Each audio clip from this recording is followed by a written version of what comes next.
podemos entrar al reino de Dios o al cielo. Y el versículo 15 de Marcos 10 dice lo siguiente: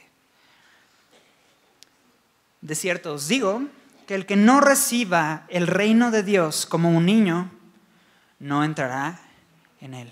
Este versículo, el versículo 15, generalmente se usa mucho para hablar acerca de características de los niños. Sobre todo se habla mucho acerca de la inocencia de los niños o la falta de pecado en los niños. Pero por ahí escuché que quien dijo tal cosa o quien piensa de esta manera es porque no ha tenido ningún contacto con niños, ¿verdad?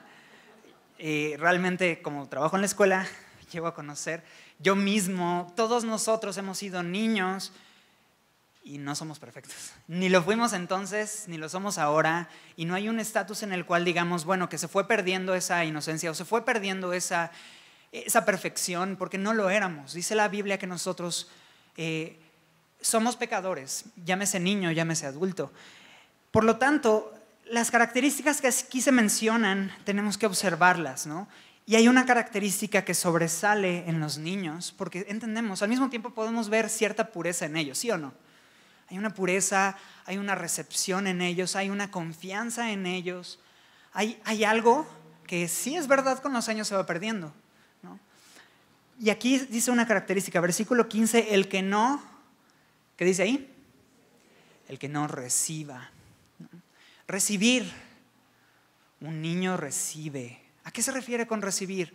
Es tener una confianza total y una certeza de que lo que tú me estás ofreciendo viene de un propósito bueno, correcto y conveniente para mí. Que tú no me estás ofreciendo algo malo y tú eres lo que se me está entregando. Yo simplemente confío, no dudo de su procedencia, no dudo cuáles son las causas por las cuales tú me lo das, simplemente lo recibo. Los niños son receptivos. Confían. No pecan de falta de confianza. A veces pecan de que confían demasiado. Piensa cuando les tienes que explicar a los niños que no deben de hablar con extraños. Oye, mijito, mira, es que no, tienes que darte cuenta que no todos buscan una buena intención contigo y tienes que, cuando alguien venga y no lo conozcas, mejor ven con alguien que tengas confianza, etc. Y a veces hasta parece que pecan de exceso de confianza, ¿no? Sin embargo, ellos son receptivos y reciben sencillamente, sin preguntar de dónde viene, qué propósito tienes, por qué me lo estás dando, por qué me lo das ahorita, ¿no? ¿Me entiendes? Esa actitud que tenemos muchas veces nosotros. Entonces, ¿qué característica hay en ellos? Ellos reciben. ¿Y qué es lo que tenemos que recibir?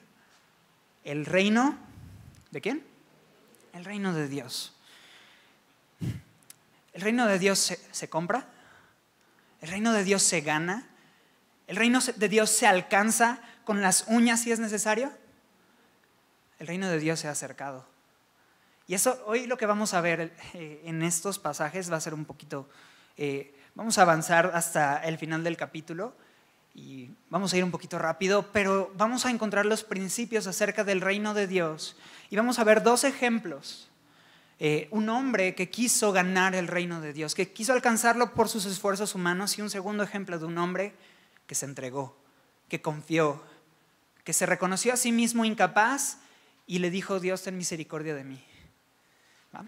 Empezamos con el primer ejemplo, versículo 17. ¿Estamos todos ahí? Bien, dice ahí: al salir él para seguir su camino, vino uno corriendo e hincado la rodilla delante de él, le preguntó: Maestro bueno, ¿qué dice ahí? ¿Qué haré para heredar la vida eterna?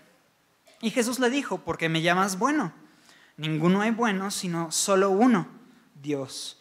Los mandamientos sabes: no adulteres, no mates, no hurtes, no digas falso testimonio, no defraudes, honra a tu padre y a tu madre. Él entonces respondiendo le dijo: Maestro, todo esto he guardado desde mi juventud. Entonces vamos a conocer a este hombre. ¿Quién es este hombre? Bueno, en otros pasajes se menciona a este hombre como una persona joven. Una persona joven, perfecto.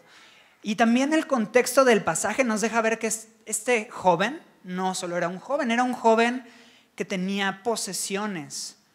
Muy probablemente tenía un buen estatus social, tenía éxito en la vida.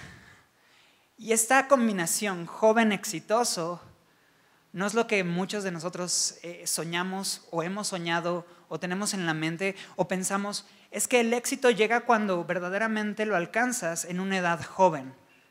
Entonces vemos a una persona joven y exitosa y dijimos, él ya lo alcanzó, él ya lo tiene todo.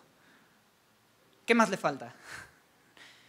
Pero este joven viene ante Jesús con una cuestión. Él viene, se hinca la rodilla, tiene una buena postura física. ¿Por qué te hincas la rodilla? Pues lo haces cuando tienes humildad delante de una persona. Al mismo tiempo, aparte de hincar la rodilla, le dice, maestro, bueno. Maestro, ¿qué se refiere con maestro? Maestro es reconocerlo como una guía espiritual, como una persona que tiene los suficientes conocimientos y las suficientes bases para dar un consejo de parte de Dios.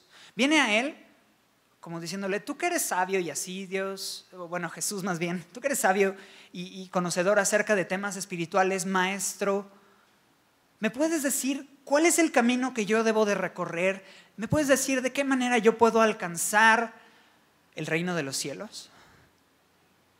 Y Jesús escucha el comentario, hacer, ¿qué puedo hacer? Y Jesús, ok, tú me estás hablando acerca de hacer. Bueno, vamos entonces a los mandamientos, vamos a la ley, vamos a hablar acerca de lo que Dios mandó en su palabra para que nosotros hagamos y analicemos esto a profundidad. Entonces le llama y le dice, oye, bueno, los mandamientos los conoces, no adulteres, no mates, no hurtes, no digas falso testimonio, etcétera, etcétera, etcétera. Y él comenta, sí, maestro, yo todo esto lo he guardado desde mi juventud. Y es interesante porque este hombre viene para preguntar, ¿qué puedo hacer? Y él dice, ya lo he guardado todo esto desde mi juventud, sin embargo, él sabe que le falta algo. Él sabe que con hacer no era suficiente. Es más, puede ser que no los haya hecho todos, pero démosle la capacidad de confiar y creer en sus palabras. Todo lo ha guardado, pero Jesús conoce su corazón. Puede ser que sí, tal vez no ha adulterado, tal vez no ha matado, tal vez no ha hurtado. Es interesante porque Jesús, de hecho, en el Sermón del Monte, explicó que no se trata de solamente cometer el acto de una manera física, desde el momento en el cual ya lo concibes en tu corazón, en ese momento ya es pecado. Entonces, tal vez este hombre pensaba, pues yo nunca he matado con mis manos, tal vez yo nunca he adulterado, yo nunca he usado mi cuerpo de esta manera. Y Jesús no lo mira mal, pero sí lo mira. Vamos al versículo 21. Entonces Jesús, mirándole, ¿qué pasa? Le amó. Sí lo miró, pero no lo miró con condenación, no lo miró con un pensamiento de sí, chuchito o algo así. Lo miró con amor, le amó y entonces, amándole, lo llevó a darse cuenta por medio de la ley y por medio de los reglamentos y por medio de los mandamientos puestos por Dios, que él realmente lo que quería no era agradar a Dios, lo que quería era él justificarse delante de Dios, poderse parar el cuello delante de Dios y decirle, Señor, aquí estoy, yo lo logré, déjame pasar. Y le dice, una cosa te falta. Vende todo lo que tienes y dalo a los pobres y tendrás tesoro en el cielo y ven, sígueme tomando tu cruz. No te preocupes, esta prédica no se va a tratar acerca de cómo tú debes de vender todas tus cosas y dárselo a los pobres. No te salgas de aquí corriendo. No es un principio que trate con todas las personas. Sin embargo, Jesús conocía a este hombre de manera particular. Jesús conocía qué había en ese corazón. Porque él en apariencias externas todo lo había hecho bien. Tal vez sí, tal vez no. Pero en su mente él todo lo había hecho bien. Sin embargo, él seguía sintiendo que no lo había alcanzado. Y Jesús le dice, hey, haz esto. Vende todo lo que tienes, dáselo a los pobres. Pero no solo eso, ven, sígueme tomando tu cruz. Le hace una invitación a conocer a Jesús. Y analicemos esto un poquito. Jesús lo lleva a la ley, ¿cierto? Jesús lo lleva a los mandamientos. La Biblia nos dice que los mandamientos tienen un propósito, pero uno de los propósitos que no tienen los mandamientos es que nosotros los cumplamos. Acompáñame rápidamente o mira en la pantalla, vamos a ir a Romanos capítulo 8, versículo 7. Romanos 8, 7.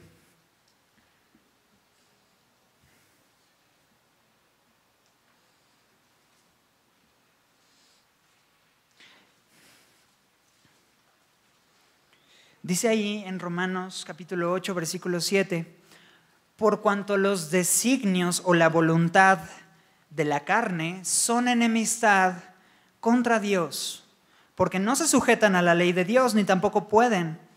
Y los que viven según la carne no pueden agradar a Dios. Está la ley, están los mandamientos, están estas normas. Se supone que las cumplamos, pero nuestra carne no nos permite cumplirlas. ¿Te ha pasado? O sea, y hay veces en que la ley está puesta y la ves, la lees, la conoces, la memorizas y en la primera oportunidad fallas. ¿Te ha pasado? Yo he estado allí 1000 veces, he estado allí muchas veces. Es frustrante, es desesperante. Es nuestra carne, es lo que hay en nosotros. Entonces la ley no está puesta para que la cumplamos de principio a fin enteramente, pero sí tiene 3 propósitos la ley. 3 propósitos, y si tú eres alguien que escribe, vale la pena que ahorita escribas estos 3 propósitos que hay en la ley porque son básicos conocerlos. Ahí encontraremos qué hay detrás del reino de Dios. Número 1, la ley nos trae a la conciencia el pecado. La ley nos trae a la conciencia el pecado. Dice Pablo en Romanos capítulo 7 que si no hubiera habido una ley que le dijese que eso era pecado, pues él no hubiera estado consciente de ello, ¿no? Pero la ley le hace ver que aquello es pecado, que cosas que hacemos naturalmente, que surgen de manera espontánea en nosotros, muchas veces son pecado, ¿no? Y vamos al capítulo 5 de Romanos nuevamente y vamos al versículo 20, Romanos 5, 20.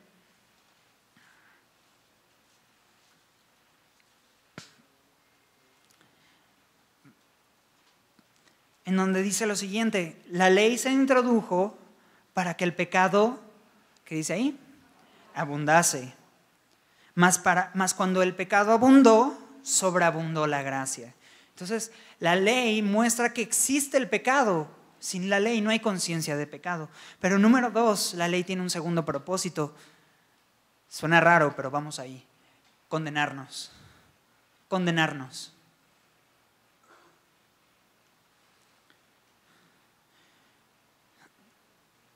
Acompáñame a Romanos 3:19. Romanos 3:19.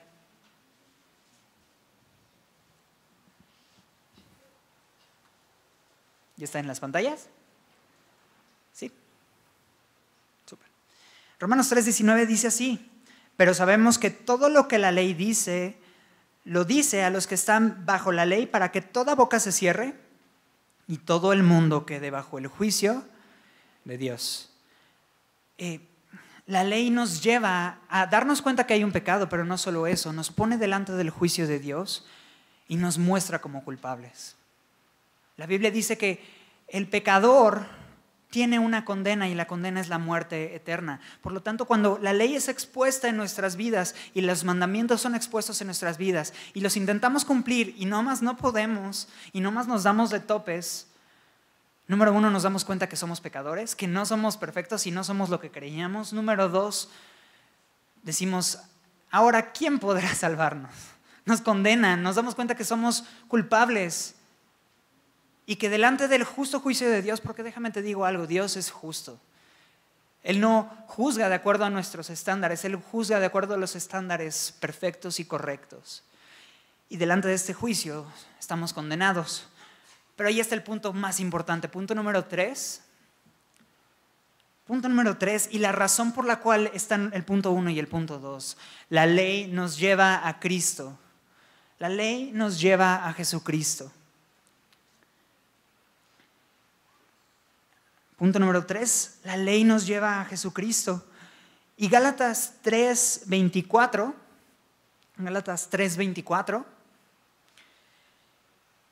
dice lo siguiente: de manera que la ley ha sido nuestro ayo. Un ayo es un ayudador, un ayo es un servidor, ¿no? ¿Para qué está este ayudador? Bueno, este ayudador nos ayuda a llevarnos, ¿a quién? A Cristo, a fin, con un propósito. El fin es que fuésemos justificados por la fe. Romanos 5:1 dice, justificados por la fe, tenemos paz para con Dios. ¿Y por qué nos llevaría a Jesucristo? Por lo mismo que acabo de decir en Romanos 5:1, porque a través de su justicia, ¿sabes? Él fue perfecto.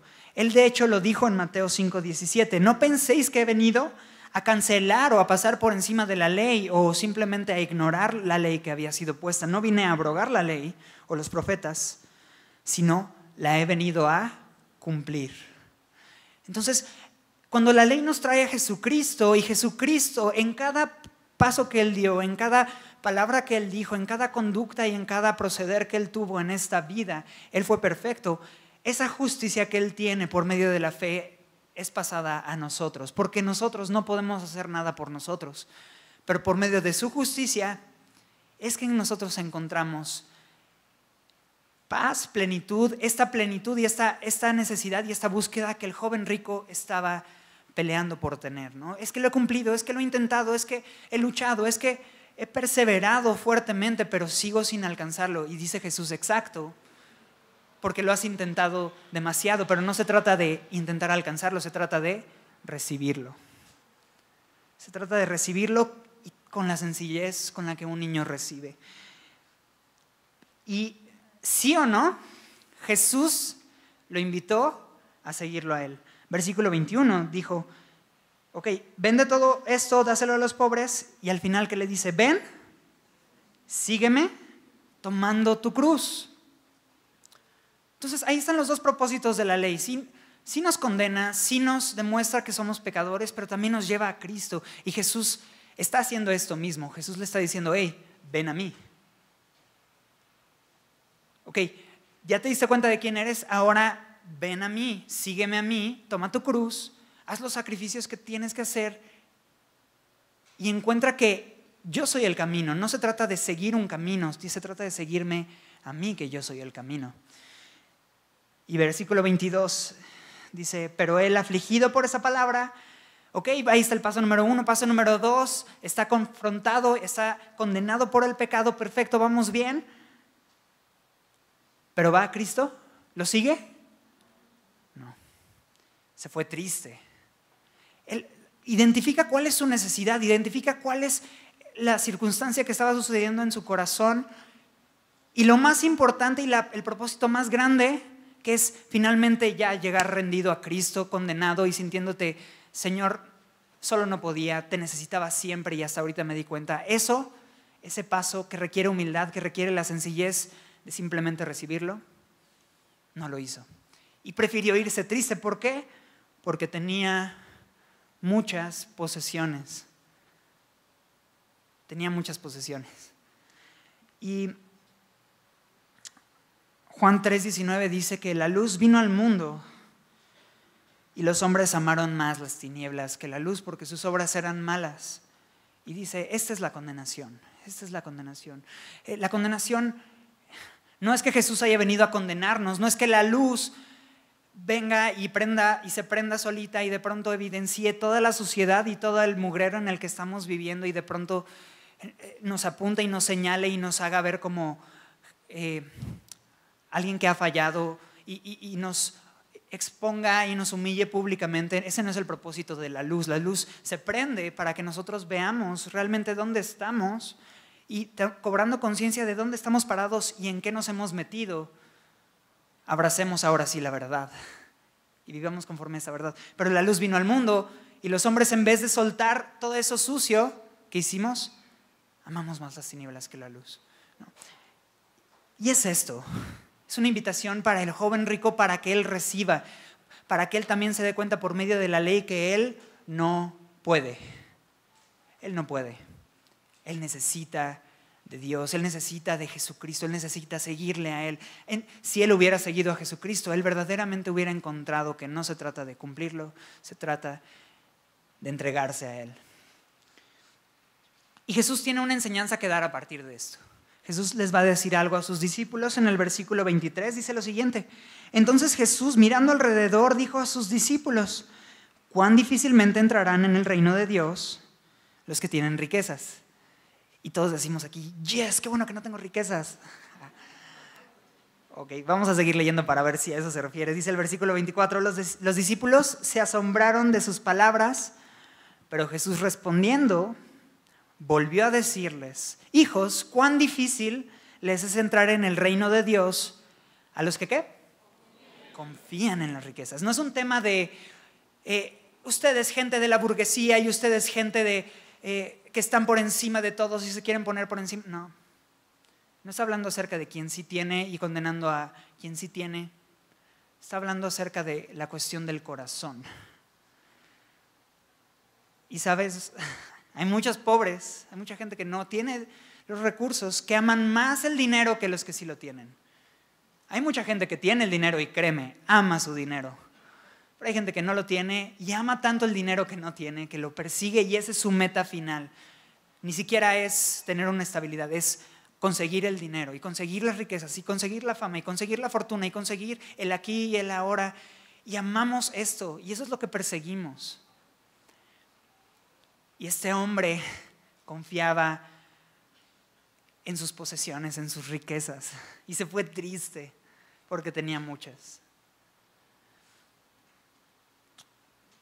Y Jesús hace una comparación. Y parecería una exageración, pero yo lo veo como una comparación. Dice el versículo 25, más fácil es pasar un camello por el ojo de una aguja que entrar un rico en el reino de Dios. Y los discípulos asombraron. Uy, Jesús, aún más diciendo entre sí, pues ¿quién entonces podrá ser salvo? Ok, imagínate un camello. ¿Ya te lo imaginaste?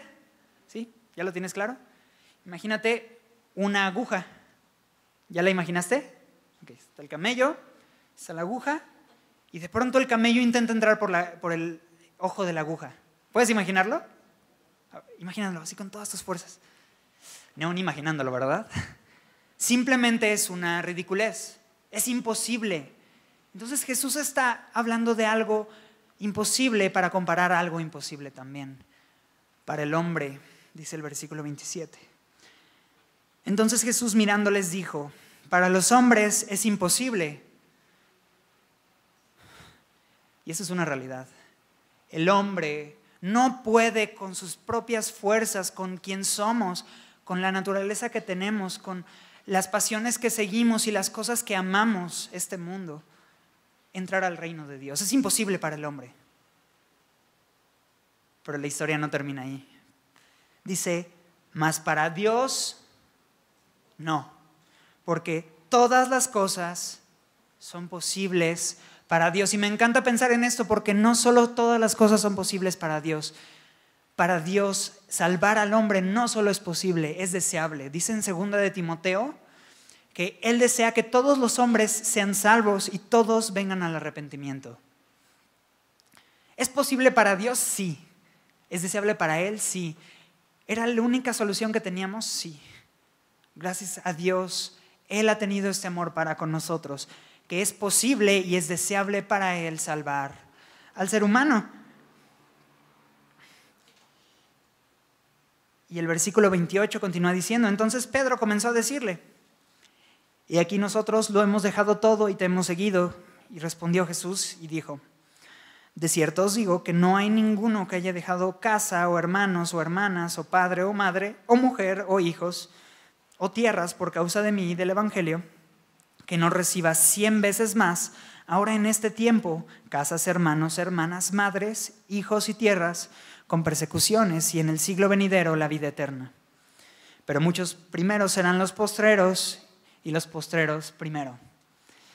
Y Pedro, después de toda esta escena, después de la enseñanza, él mira al joven rico irse triste y se voltea con Jesús y le dice, pues Jesús, este joven no dejó nada, pero nosotros sí, ¿qué vamos a ganar? ¿No? Así como esperando a ver qué Jesús le va a dar. Bueno, este joven rico se fue triste porque tenía mucho y no quiso dejar nada por ti, pero adivina quién sí dejó cosas por ti, Señor. Así como poniéndose el babero y viendo a ver qué va a obtener. Y Jesús, ¿cómo lo responde? Jesús le responde con misericordia y paciencia, porque es verdad. Cuando venimos a Jesucristo, hemos obtenido hasta 100 veces más de lo que hemos venido a perder, ¿no? Piensa en los discípulos. ¿Cuánto perdieron los discípulos? Piensa en los pescadores. Perdieron un barco, perdieron unas redes bonitas, perdieron un trabajo estable, medio, a veces les daba para proveer, a veces no. ¿Qué es lo que obtuvieron con Jesús?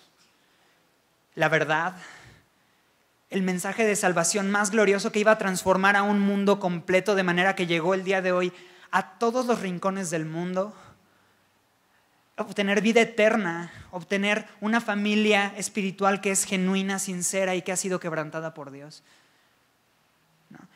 ¿Y qué es lo que Jesús está haciendo? Jesús le está diciendo a Pedro, Pedro, no va a haber una persona que no deje casa, padre, madre, hijos, hijas, hermanos o hermanas, que no reciba 100 veces más aquí, todo. Y lo que está haciendo es ponerlo en perspectiva. Pedro, tú ya has recibido un chorro, aquí y ahora ya lo tienes. Tienes una familia, cuando perdiste casa, encontraste muchas casas más. Cuando perdiste familiares, encontraste una familia todavía más grande. Y a veces aquellas cosas que hemos dejado, que son físicas y son reales y las podemos tocar, esas cosas que hemos ganado que son espirituales llegan a ser más tangibles, llegan a ser más reales, ¿no?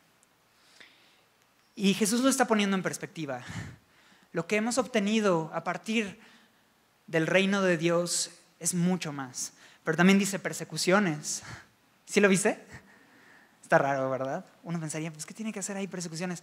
Bueno, es lo que nosotros también hemos obtenido al seguir a Jesucristo, persecuciones. Y cada una de estas cosas, el ganar gente, familia, casas, un lugar en donde nos sentimos realmente identificados y en donde hemos encontrado total plenitud, es lo que Dios nos ha ofrecido aquí y ahora.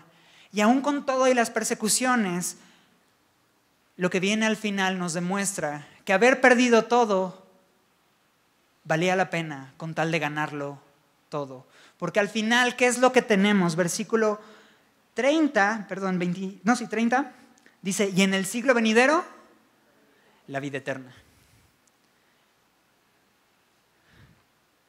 Entonces estamos ganando algo que jamás podíamos haber obtenido por nuestros propios recursos,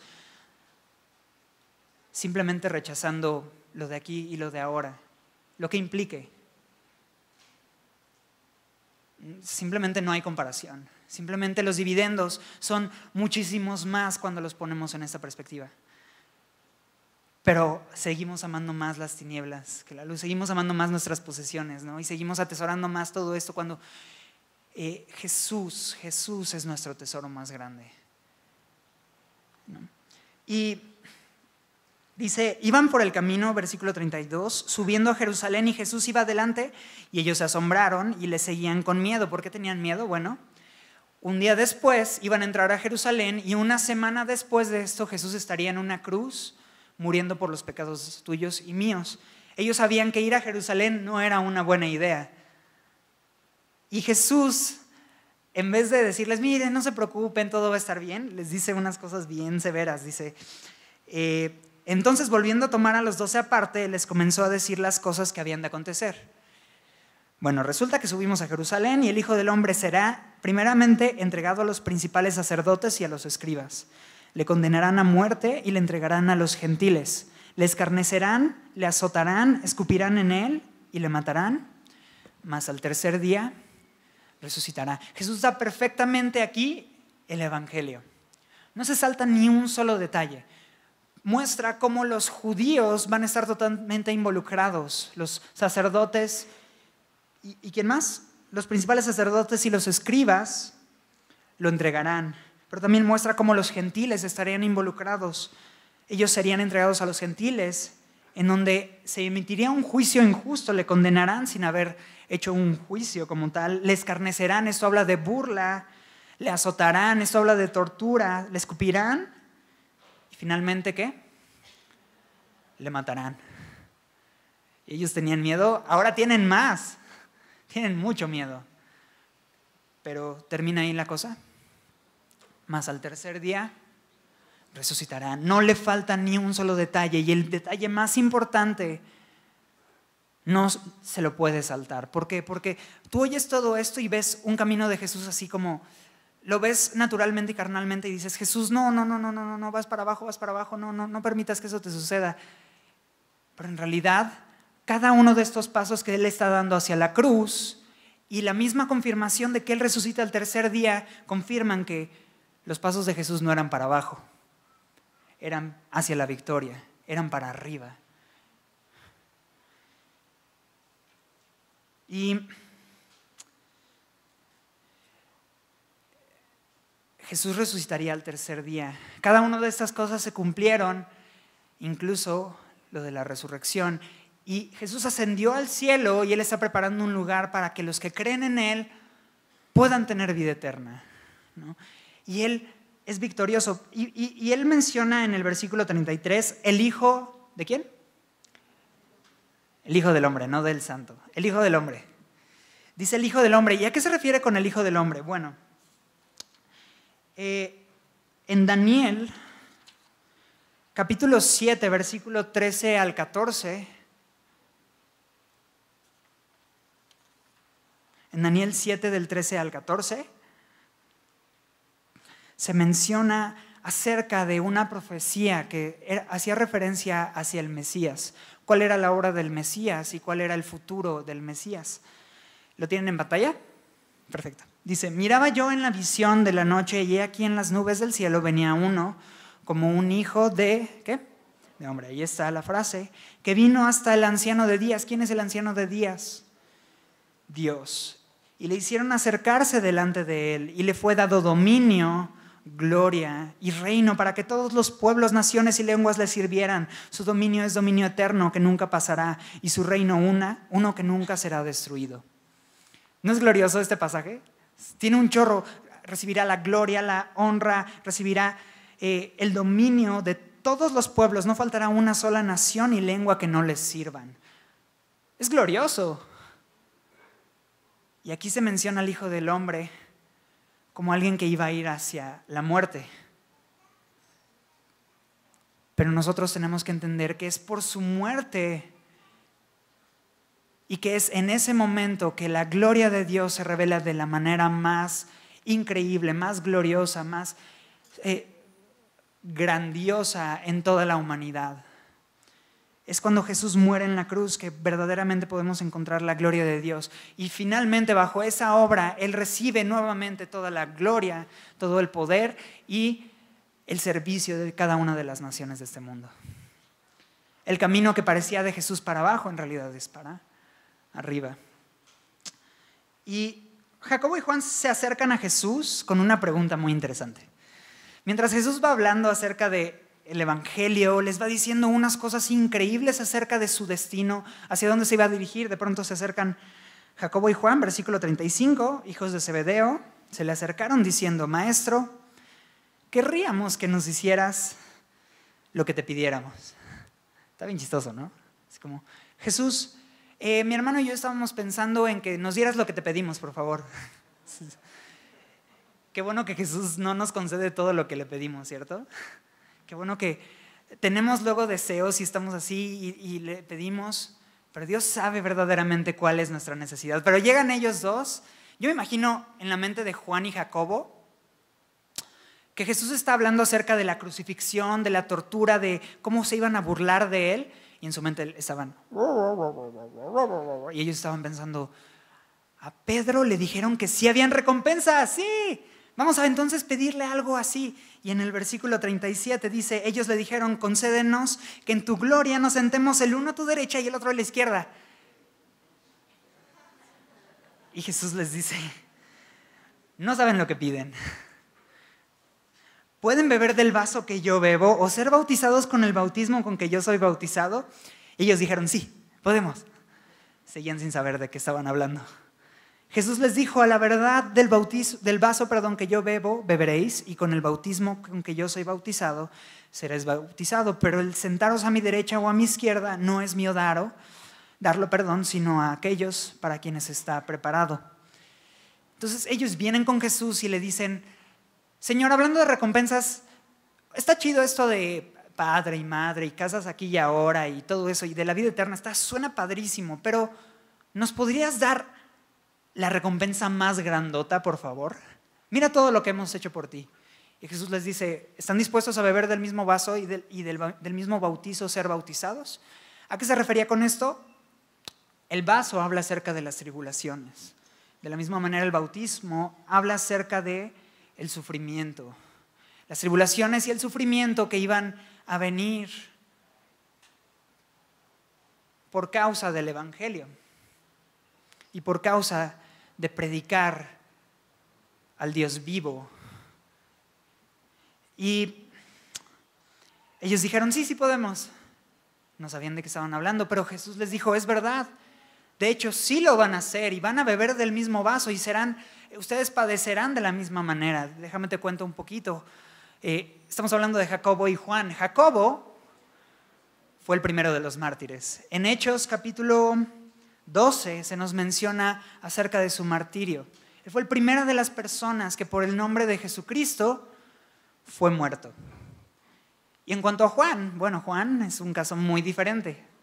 Juan murió por ser anciano, pero eso no significa que no padeció tribulaciones y padecimientos. En realidad la historia nos menciona que Juan fue puesto en una olla de aceite hirviendo, lo metieron allí y nada sucedió, ¿no? Entonces, y no solo eso, básicamente el llevar el evangelio, cada vez que ellos daban un paso hacia una nueva región, ellos encontraban pedradas, insultos y humillación. Y es verdad, ellos iban a padecer, pero adivina que el sentarlos delante, o más bien a la derecha o a la izquierda de Jesucristo, no era el suyo darlo. ¿Por qué? Porque otra vez ellos estaban viendo, Señor, dinos que sí, dinos que vamos a obtener lo que queremos porque nosotros hemos dejado todo esto. Señor, por favor, somos tus discípulos, ¿quién más podría estar al lado de ti? Como si ellos se vieran a ellos mismos como, lo hemos alcanzado, nadie más se lo merece más que nosotros, déjanos estar a tu derecha y a tu izquierda. Y Jesús les dice, hay una lección que aprender. Y dice el versículo 41, también muy chistoso, cuando lo oyeron los 10, comenzaron a enojarse contra Jacobo y contra Juan. Yo me imagino que ellos se enojaron por celos más que porque, así de, oye, ¿cómo le haces esa pregunta? Es ridícula. Yo creo que más bien se enojaron porque, ¿por qué nos ganaron en hacer esa pregunta a nosotros? Pero Jesús los llama, versículo 42, y les dice, ¿por qué? Saben que los que son tenidos por gobernantes de las naciones se enseñorean de ellas y sus grandes ejercen sobre ellas potestad. Pero no será así entre vosotros, sino el que quiera hacerse grande entre vosotros será vuestro servidor. Y el que de vosotros quiera ser el primero, ¿será qué? Siervo de todos. Hablando acerca del reino de Dios, Jesús acaba de hablar cuál es la manera en la cual Él va a conquistar. Él es el rey victorioso y por medio de Él encontramos victoria. Él acaba de mencionar que para alcanzar la victoria Él tiene que dar su vida. Él tiene que ir a la cruz y pasar por este proceso que es difícil pero necesario con tal de que muchos puedan ser salvos. Y aquí les está diciendo algo a ellos. Ustedes que son la iglesia, ustedes ven que los gobernantes, cuando el hombre tiene la capacidad de gobernar o le es dado la autoridad para gobernar, la manera de gobernar del ser humano es enseñoreándose, ejerciendo sobre ellos potestad. Enseñorear significa ejercer dominio y potestad es tener completo privilegio sobre alguien. Y no nos vayamos muy lejos. ¿Cómo gobernamos en nuestra casa? ¿Cómo gobernamos en nuestro trabajo? ¿Cómo gobernamos cuando tenemos la capacidad de ser autoridad en alguien más? Bueno, en nuestra carne siempre queremos que el otro nos respete, que estamos en una mejor posición que el otro, que los otros deben de servirnos a nosotros. Pero Jesús dice, ustedes, iglesia, deben de ser diferentes. Porque el reino de Dios no solo implica recompensas, también implica sacrificios. Y ustedes deben de ser los primeros en servir, porque en el reino de Dios grandeza es igual a servicio. Entonces el reino de Dios tiene recompensas, sí, pero también tiene sacrificios y también tiene servicio y humildad.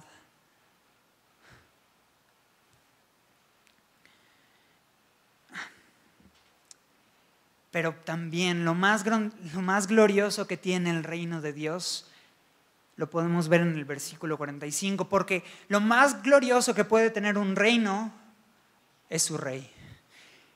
Y es que ese rey sea un ejemplo para todos nosotros. Dice el versículo 45, porque el Hijo del Hombre no vino a ser servido, sino a servir y para dar su vida en rescate por muchos.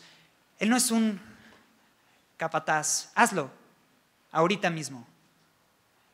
No es alguien que demanda sin que primeramente él no lo haya hecho antes. Él dice, ustedes líderes espirituales, ustedes que van a ser la iglesia, que van a ser la luz del mundo, deben de servir. Y no lo dice de manera hipócrita. Él lo dice después de haberles dado 3 años de ejemplo, de servicio y de entrega hacia los demás. De total abnegación. ¿Te das cuenta? Jesús es nuestro mejor ejemplo. Jesús es nuestro mejor ejemplo, porque Él verdaderamente no miró por lo suyo propio, sino por lo de los otros, y cuando dio su vida lo hizo con un propósito, dice ahí, para rescate. ¿Sabes lo que significa rescate? Rescate es una palabra que significa dar un pago por un secuestro. Dar un pago por un secuestro. El rescate, hay una palabra en inglés que se puede resumir con esa sola palabra. En español no tenemos una sola palabra. En inglés es la palabra ransom, que es entregar algo para que puedan devolverme algo que es preciado para mí. Entregar algo, otra vez, puede ser un prisionero de guerra, puede ser un secuestrado, puede ser una persona que está esclava. Y son personas que dentro de sus propios recursos no tienen lo suficiente para librarse. ¿Acaso puede un secuestrado hacer algo por él mismo? Necesita ayuda externa. ¿Acaso puede un prisionero de guerra salvarse a sí mismo? Necesita que alguien venga a su rescate. Y de esta misma manera Jesús entrega su vida porque no había otra forma, no había otra persona que podía venir al rescate del ser humano. Ni siquiera yo mismo puedo salvarme a mí mismo. Por más que yo me esfuerce, por más que yo lo intente, necesito que Jesucristo venga a mi ayuda, a mi auxilio. Y nuevamente dice la palabra Hijo del Hombre, porque toda esa gloria y toda esa honra comienza desde el punto en el cual Él se humilló a venir a este mundo a entregar su vida por nosotros. Y en el reino de Dios así es. Encontramos en Él un ejemplo para seguir sus pasos. No hacemos todo esto, no nos sacrificamos, no ayudamos a otros para ganar la salvación, porque otra vez regresaríamos a lo mismo, ¿verdad? Porque otra vez quisiéramos por nuestras buenas acciones y por nuestra buena conducta ganarlo, pero no se trata de ganarlo, se trata de que Él ya nos lo entregó, el reino de Dios se acercó, yo simplemente en humildad lo recibo, pero una vez dentro debo de reconocer que implica sacrificar cosas que, créeme, comparado con la vida eterna, no son nada.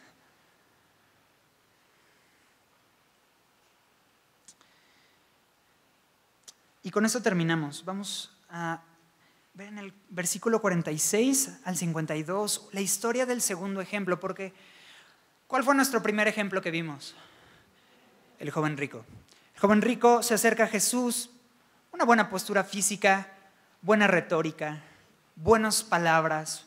Es muy cuidadoso en cómo procede con Dios. Bueno, él no sabe o no lo reconoce como Dios, pero él es cuidadoso con el maestro.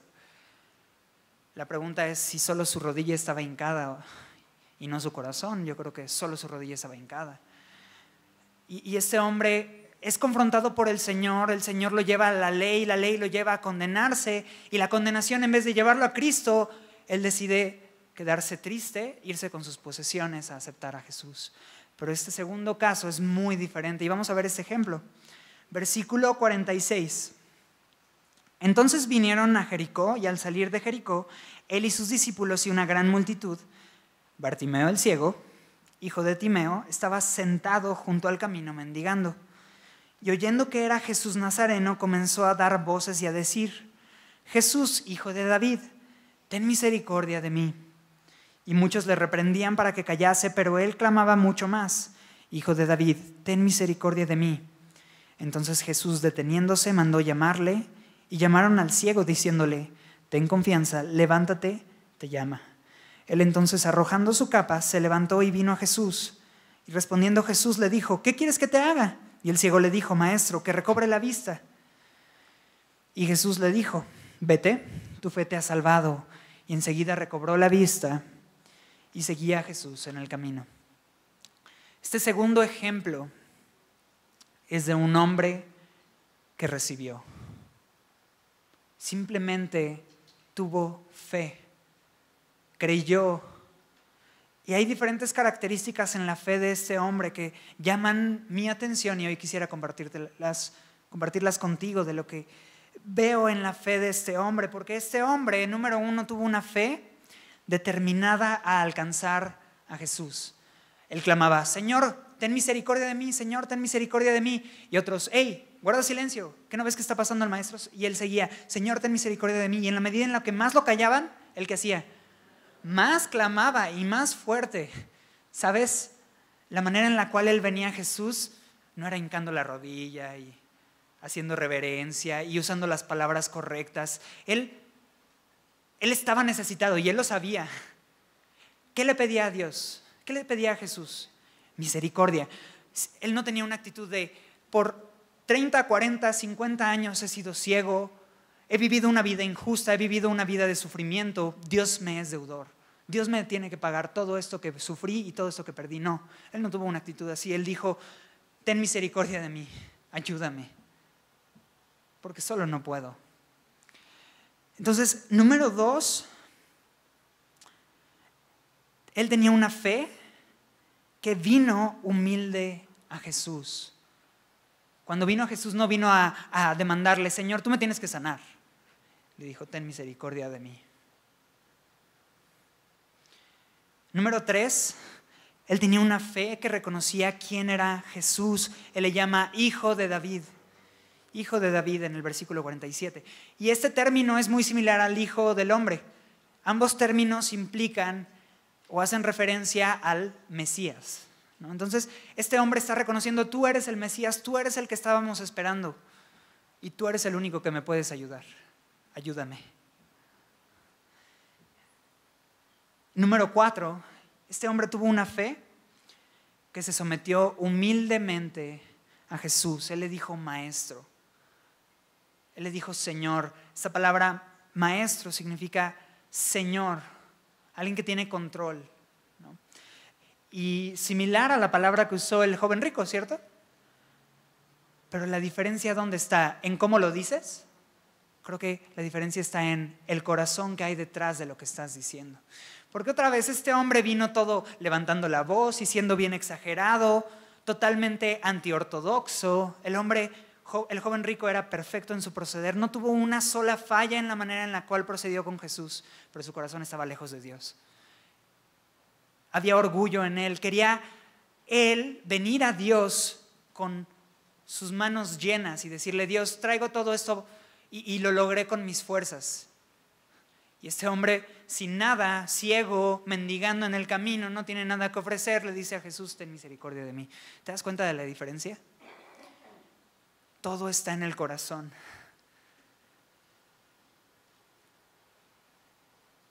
Este hombre también pudo haber amado las riquezas. Él estaba mendigando, pudo haber amado las riquezas y hecho de las riquezas su rollo, su onda. Pero él decidió que Jesús valía más la pena. Y se acerca a Jesús y número 5, cuando Jesús le pregunta, ¿qué quieres que te haga? Él responde, maestro, que recobre la vista. ¿No crees que es un poco evidente cuál es su necesidad? Yo creo que sí, ¿no? Así como alguien que llegara con Jesús y le dijera, Señor, creo que es claro para todos qué es lo que él quiere, ¿no? Era un poco evidente cuál era su necesidad. Sin embargo, Jesús no lo hacía para saber qué era lo que quería este hombre. Era un momento tan íntimo entre Jesús y Bartimeo que lo único que Jesús está haciendo es poner lo último que faltaba en este hombre, que el hombre verbalice su necesidad y confiese su necesidad delante de Dios. Señor, ayúdame. Y en ese momento íntimo se vuelve un momento real espiritualmente hablando en el cual Jesús interviene, sí de manera física porque le sana, pero también de una manera espiritual. Cuando Jesús te toca, cuando tienes la capacidad de solamente entregarte y recibir, tener Dejar el orgullo que te dice, es que no, es que tú puedes solo, es que eso de la religión es para los que lo necesitan, para los drogadictos, para los tales y los tales y los tales, ¿no? Yo estoy bien, yo no lo necesito. Cuando tú tienes una opinión así, te cierras a no ver lo que Dios puede hacer en tu vida. Pero cuando Bartimeo sin nada se entregó simplemente a Dios, Dios le entregó todo, le dio un camino, un rumbo hacia dónde seguir. Y el versículo 52 dice, Jesús le dijo, vete. En español así suena como medio raro, así, vete. Pero en otras versiones no dice vete, dice ve por tu camino. No, es muchas las versiones que dicen esto, ve por tu camino. Y me gusta esto porque ¿cuál fue el camino que decidió tomar este hombre? Dice al final, y seguía a Jesús en el camino. Jesús le dice, vete por tu camino. Y el hombre dice, exacto, pero ahora mi camino eres tú.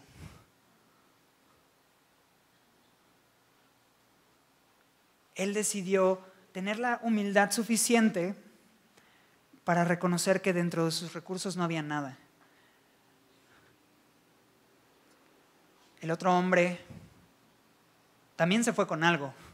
Se fue con las mismas posesiones que había ganado, pero que eran insuficientes en cuanto a la eternidad. Hoy tú y yo podemos tomar una decisión similar. Tal vez tú ya la tomaste, tal vez no la has tomado aún. Y si no la has tomado, puedes tomar dos posturas. La de Bartimeo, simplemente recibirlo, o la del joven rico, buscar una alternativa a esto. Pero dice en Marcos 10:15 que es necesario que recibamos como niños el reino de Dios, porque el reino de Dios ya se ha acercado a nosotros y hoy está delante de ti.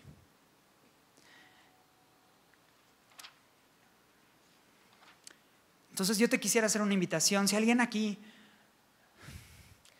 ha escuchado la voz de Dios, porque Dios nos ha hablado por medio de su palabra, sabes, medita en esto y en ese tiempo de oración habla con el Señor de la misma manera con la cual Bartimeo le dijo su necesidad a Dios. Hoy tú puedes verbalizar tu necesidad y decírsela a Dios, tener un encuentro íntimo con el Señor, pero también podrías salir de aquí triste con lo mismo que llegaste. Entonces el reino de Dios está aquí. Vamos a orar. Señor, muchas gracias porque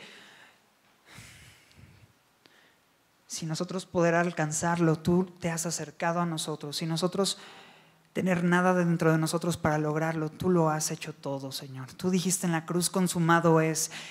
Y si no hubieras entregado tu vida, no tendríamos absolutamente nada, Señor. Hoy reconocemos, Señor, que te necesitamos, Señor, y como Bartimeo, Señor, venimos a ti, Señor. Tal vez no somos los más elocuentes, tal vez no somos los mejores en hablar, tal vez no somos los mejores en expresar cuál es nuestra realidad, Señor. Pero sí reconocemos quiénes somos y reconocemos quién eres tú, Señor. Y reconocemos que solo tú nos puedes ayudar, Dios. Hoy queremos pedirte y rogarte que hagas de nuestras vidas lo que tú quieras, Señor. Hoy recibimos tu gracia y tu perdón hacia nuestras vidas, Señor. Y este reino que se ha acercado a nosotros, Señor, también lo recibimos. Danos este corazón de niño, Señor, que recibe, que cree y que solamente lo acepta, Señor. Te lo pedimos en nombre de tu Hijo Jesús.